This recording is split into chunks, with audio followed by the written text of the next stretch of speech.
Hey, Composer Gloves here, and today we will be talking about the major 7 chord. We've officially gotten to the point where we will now have a third inversion option available to ourselves because we have 4 notes in our chord. So I could try and cover all the 7s going real fast, but there's a whole bunch of additional combinations that come along with adding a 7.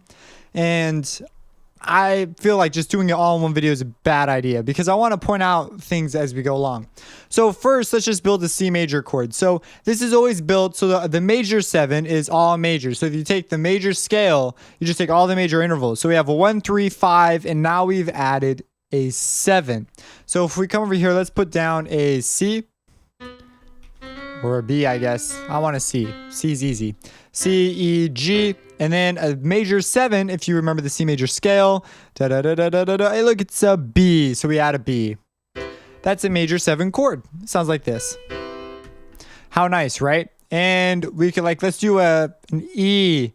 Let's do an F, an F7 chord. So here we have an F, a major 3rd would be an A, a perfect 5th would be a C, and a major 7 would be an E. E flat? No, that's dominant 7. E. So this is an E. I mean, an F7. An F major 7. Now, you would never say... oh my gosh. Those people need to be arrested. There's the F major 7, because it's illegal in California, and we just had a whole bunch of fires. It's because people like that. Actually, the last one was caused by a car accident. Conspiracy, Illuminati. So... this is an F major 7. You would never say F7 because F7 would be a dominant 7 chord by convention because they're just generally used more. So we've become accustomed to calling that the 7 chord. So you have to say this is an F major 7, F M-A-J 7. So this is a C major 7 and the F major 7.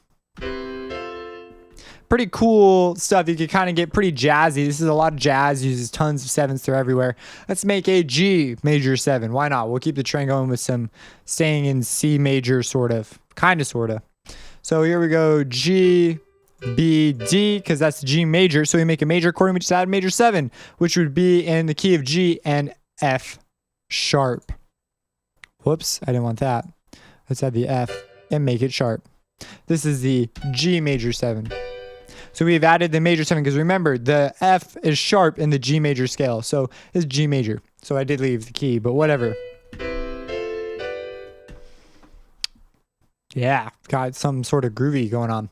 So that is 7. That's the major 7 chord. Go build them. Now remember, now you can do inversions on these things. So you could take the D, or in this case, let's go to the C. You could take, that's a G by the way. I know it's a G. I don't know why I said D.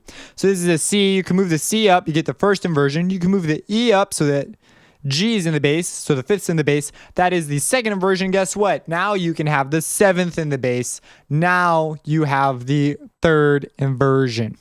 So as we add more and more notes, the analysis becomes more and more complicated. I also want to point out something else. You could choose to look at this like we are looking at it right now as adding a 7. So we have a C major plus a 7th, or you could see what I see. We could see more, I guess, if you really want to.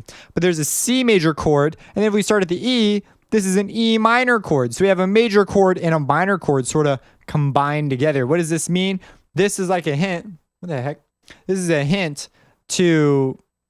that you will be able to modulate keys now. You have more options from moving to another key. We go to an E minor chord. This is a very powerful tool. It'd be very simple to go from here to an E minor chord. So here's C major 7. And now we can play E minor.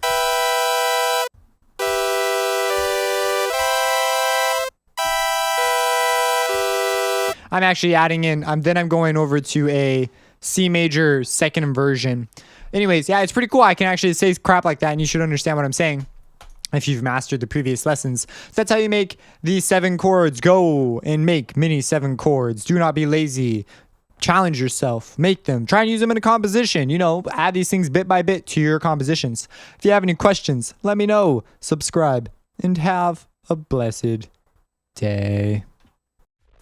Hey, Composer Gloves here, and today I'm going to show you how to make this sound. Be ready. It is a little loud. 3, 2, 1.